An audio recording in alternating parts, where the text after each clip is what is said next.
Marina naiz, beran bizi naiz, nire senararekin. Nire senara aitz euskalduna da. Orduan duela 2 urte euskara ikasten hasi nintzen. Bilboko euskaltegian ikastaro bat egin dut, baina berako jendearekin gehiago ikasi dut. Jendeak normalean eraten du euskara aitz oso zaila da, baina ez nago ados. Nik uste dut euskara ezberdina eta bakarrik berezia da, aitz berezia da. Eta orduan ikastea gustatzen zait.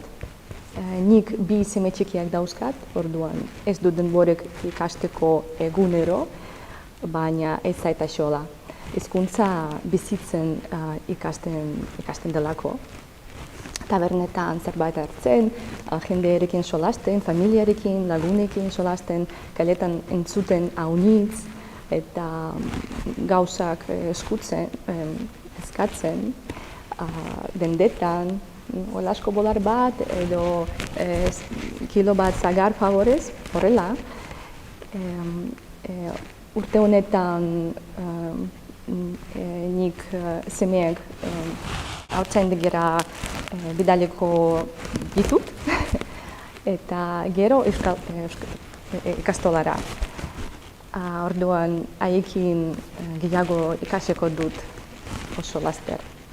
Uste dut. Euskara gozatzeko 2 gauza behar ditugu. Lotxa galdu eta gogoak eduki. Euskarak gauza ezberdinak balio du, lagun berriak egiteko, jendea ezagutzeko eta mentalidadea, euskal historia, kultura hobeto ulertzeko.